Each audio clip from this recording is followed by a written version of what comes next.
All right, so the first episode of Moon Knight, overall, I liked it.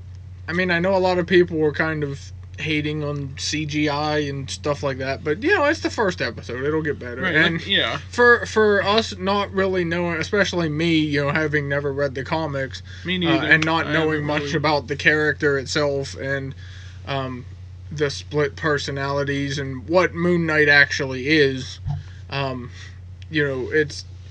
thought it was kind of interesting because for me it was more like a mystery, and it gave me kind of like Night at the Museum feels, because like he does all this stuff with like ancient Egyptian artifacts and the Egyptian rulers and stuff like that, and it's and that's what Night at the Museum was doing. He gets trapped in the museum at night, but it had a lot of it wasn't really like scary, it was more of just like the mystery aspect to it, and I like that it didn't show us at first his transition into Mark Spector from Stephen Grant.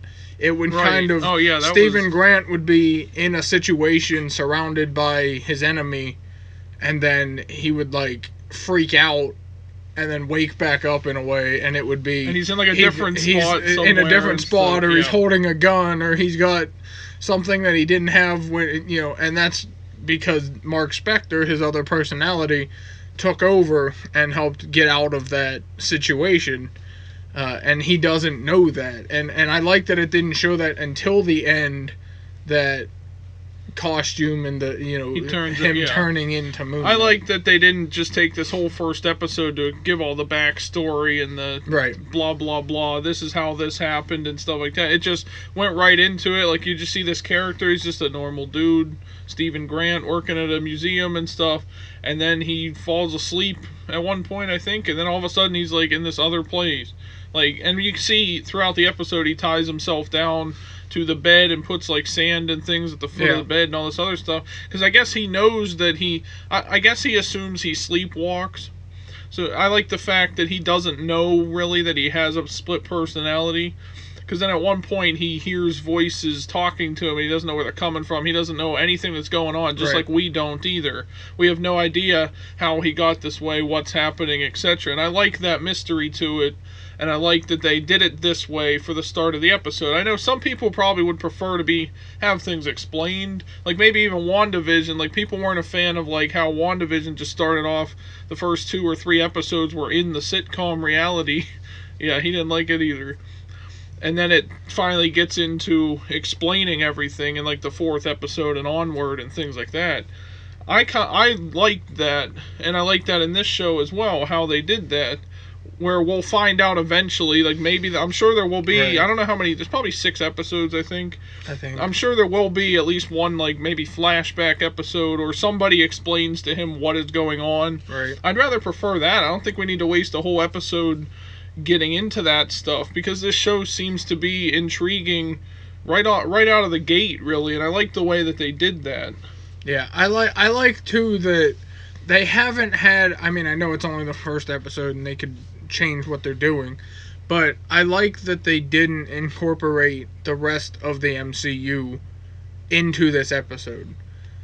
Because it tends to get like, you always have your Iron Man mentions or Captain America or something, and it's not like that in this, because this is its own thing in a way. It's still part of the MCU, and it will connect later on, but for right now, this is its own separate thing, and I like that there's none of that, because like they tend to throw those in, because a lot of the other shows like WandaVision had to connect to Doctor Strange and the Multiverse of Madness, so then they ended up having Monica Rambeau and all of them, and Darcy Lewis and all of them, connecting to the rest of the MCU. Whereas this itself is focusing mainly on Stephen Grant. On that line, though, I wish they would have maybe at least given a reference to like when this takes place, because I don't think we ever hear like exactly what date this is or when it is. Like, I'd like to at least know its relation, like when it takes place compared to the blip. Right. You know, so like if it's after the blip, before that, during, if it's before, yeah, I mean around those times. That's the only thing I'd like to see. Like I don't need to see another Marvel character showing up in the show necessarily, which I've heard rumors there might be somebody showing up. I don't know who it will be. I've just heard that people think. I mean, there could be, you know, there could like, be some kind of connection with Blade and Black Knight. I mean, yeah, that seems like what Eternals, it could be leading to. Cause if they set that up, or even Ghost Rider, if they set up. I mean, that would be cool, but I think save that until like the last episode or something. Yeah, don't do the Book of Boba Fett and have them in, you know, have a whole episode dedicated to another character. Yeah, but I think it would have been at least just to know like what time frame this takes place in, so that we can decide for ourselves. Okay, well this is after the blip happened, so like where was this character? Right. Obviously I guess this takes place in Egypt, or at least. Well, I think that's where he got the. I think that's where he got the spirit of Khonshu. He works in an Egyptian museum, so I don't know if that would have had Egyptian artifacts there, and it's in like New York or something, or if it's actually in, I don't. Well, I think it's Egypt in London somewhere, or London, I guess. I think it's in London. I'm not really sure exactly. Stephen Grant is British, right? So, and he did say to. He said he was trying to get back to London, I guess. He said to Ethan Hawke's character, you know, he was trying to get back to London. I mean, so that could explain, like, obviously why he's outside, or why he wasn't involved in the events of Endgame and things like that, or he didn't have his powers at that time. It also brings up the question then too, like if this is after the blip, did he blip? You know, it brings up that point. And if he didn't, did Ethan Hawke's character blip? Can they blip because they're technically not really like human entities with the spirit, you know, because they have the spirits of these ancient Egyptians. Yeah, we don't really know how it works inside them. Like, could they have blipped if they were, if they didn't? And we don't know this time frame, so we don't know if this is during Endgame, if this is after Endgame. You know, we don't know if the stuff with Doctor Strange and Spider-Man happened yet. We don't know where that's at. And I actually kind of like it, because if you look at it, you know, as like, oh, this takes place in the 5-year period before they bring everybody back. Was it 5 years, I think, or whatever? Yeah. Before they bring everybody back. Then it's just like, okay, it's its own thing. That explains why there's no Avengers. That explains why there's no Spider-Man. You know, that explains why all of these things aren't a certain way. But then if it ends up being afterwards, then it's like, well, where is whoever? And, not everybody can show up in that battle, but I mean, since it had it's something where the whole Earth is at risk, you'd think these characters would show up. Well, and I think they can save that for the future. I don't think it ruins the show in any way. Like, obviously it's still in the MCU, and eventually it will connect to these characters or tie in with other things at some point. Maybe if they have multiple seasons of this show, or if Moon Knight's just in other projects going forward, showing up in the movies and things like that. Like, maybe he'll be in the Blade. Is that a movie or a series? Whichever. Whichever. Maybe he'll show up in Blade, and they'll make all these connections and things. But right now, for its own show, I'm glad that they're not tying it into the MCU, because all the other shows like last year were basically tied directly into the MCU. You had Loki, WandaVision, like you mentioned, Hawkeye, and Falcon and the Winter Soldier. All those tied into what previously happened in the MCU, or the things going forward. So this being its own separate thing is a step in the right direction, I feel like. Right. It also makes the point, because at this point we don't know how he got this entity inside him. And everything, right. So we don't know if Mark Spector or Moon Knight considers himself a hero yet. So if this was before the final battle in Endgame, which I doubt it is, I think it's probably after the blip afterward. Yeah. But if this were to take place before that, he probably wouldn't join the battle anyways, because at this point it kind of seems like a Venom and Eddie Brock type of situation. Oh yeah, I made that comparison. To where he only comes out to protect his other entity because he needs him. So he comes out to protect Stephen Grant when Stephen Grant is in trouble. He's not coming out to protect everybody else. You know what I mean? He's only right now focused on keeping him alive because he needs him. Yes. You know, and that's what Venom does with Eddie. You know, it's like at first Venom needs Eddie to stay alive because it keeps him alive. So he only comes out to protect Eddie and doesn't care about everybody else. And I kind of like I kind of like that they did it that way too. If we were to see some other Marvel character like show up in this show, I think it would be interesting. Maybe not even in this show, but like the second season or something like that, or whatever movie Moon Knight turns up in next or whatever. I think it'd be interesting to have him connected to Ensabanor or Apocalypse, because we do know that Marvel acquired Fox, and now they have access to all these X-Men characters.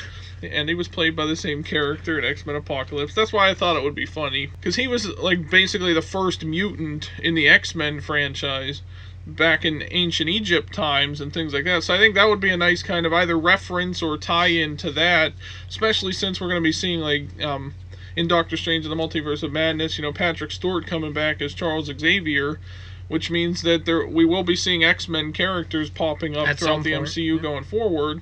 So I think this would be a nice start to that. Or if they make Apocalypse the villain that like all these characters, like maybe the Midnight Suns, if that's what they're planning on going with, creating that team and everything else, which I guess has Moon Knight, Ghost Rider, Blade, Black Knight, all of those kind of characters. I think maybe Apocalypse would be this nice kind of like character for them to face off, or even if he was just Moon Knight's villain going forward or something like that. I think that would be interesting.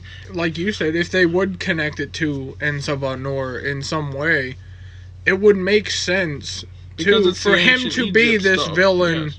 For the Midnight Suns overall, because we know that Apocalypse was a hard person to beat. Like, he wasn't just like, you know, a Green Goblin type guy where he just has a machine that he can kill somebody. Powers. You know? He almost kills the X-Men. And it took almost the entire X-Men basically to defeat Apocalypse, and it was with the help of Jean Grey and Magneto. So if they're bringing in the X-Men and they're going to hint at, you know, Charles Xavier being in Doctor Strange 2, and they'll probably bring it, I don't know if they'll bring up the Wanda being related to Magneto stuff, but if they bring up all of these battles from the past or even from a different reality now, because they're opening up the multiverse, he could be a villain that comes in with the X-Men,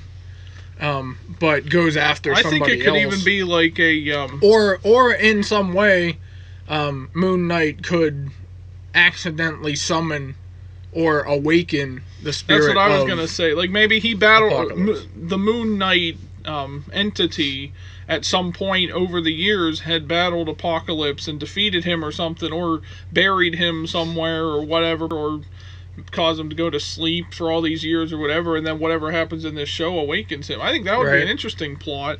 I know right now the main focus is what is happening to Stephen Grant and why he is Moon Knight and what's going on. They obviously have a villain with Ethan Hawke playing that character and everything else. But maybe like a season 2, or like if they did the Midnight Suns movie, like I said, maybe Apocalypse would be a good villain for that. And I don't think it would surprise anybody because it's tied into Moon Knight sort of with this ancient Egyptian stuff. Right. That would be interesting. I mean, I also think too that they could have, that maybe Stephen gets this spirit, you know, taking over his body when they open the multiverse. Maybe it does connect in that way. Like something happens to where in an alternate reality, Mark Spector, aka Stephen Grant, is the same person, and once that multiverse opens, it kind of brings these minds together and ends up screwing things up in a way for him, because that could be true. He didn't know who they were, and so when you bring them in, you know, it could also bring in people from their past. I doubt they'll go that route, but you know, it's just it's a theory to throw out there. And I also like too that when he did finally turn into Moon Knight at the end of the episode, they didn't show us what he's capable of. They had the battle going on. We heard him fighting against whatever that creature thing was. We saw the sink fly out of the bathroom, and then we see him leaning over it and he punches it to kill it. but we didn't see what he did before that. And I like that they're keeping that a secret for now, because we're not supposed to know what he's capable of yet. Right. This is the first episode, you know, they're not throwing all of this at us. They're going to save that for later on when something bigger happens, when he faces Ethan Hawke's character. Yeah, and I think we're going to figure it out as Stephen Grant figures it out. Right. Like, as he goes throughout the series, figuring out what's going on, why he has the split personality, trying to remember what happened, how he got it in the first place, right, and things like that, then that's when we'll start to figure it out, too. And I think that could work for a show like this, because that's what the character is in the comics, I would assume anyways, is this other alter ego for this character. And I like Marvel's approach to this as well, because it's different from what we've seen with all these other heroes. Like, they just get their powers in different ways and immediately know that they have these powers now. And they slowly learn what they are. But he's not really able to control, like, when his other personalities come out necessarily, until he realizes at the end of this episode that he does have a split personality, because it starts talking to him. I mean, and again, you can compare it to Venom and Eddie Brock. You know, you get...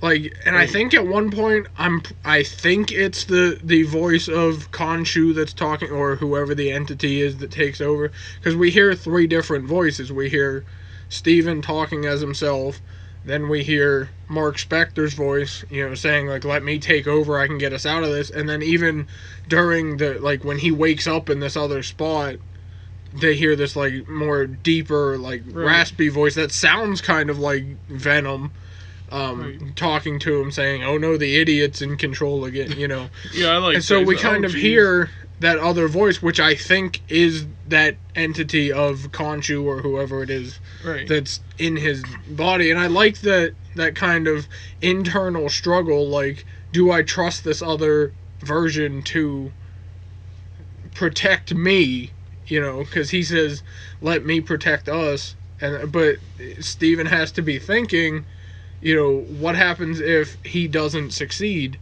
What does that do for me? You know, so there's going to be that internal struggle, and I kind of like that, and I think until he realizes exactly what's going on and how he got in this situation, it's going to keep being like that. And I like that he's different from the other heroes in the MCU because of that. I think it would be interesting eventually when he does join, like, the Avengers or whatever, or teams up with some of the other heroes and things. I think that would be an interesting dynamic between those characters as well, compared to all the other MCU characters. But let us know what you guys thought if you watched the first episode. Let us know down in the comments section. Also, be sure to like this video and subscribe for more. We plan on talking about this whole series every week as it comes out. So stay tuned for those if you're a Marvel fan. Also, check out anything else we got going on. Thank you for watching the video, everyone. Remember, leave the scumbaggery at home, and we'll see you guys in the next one.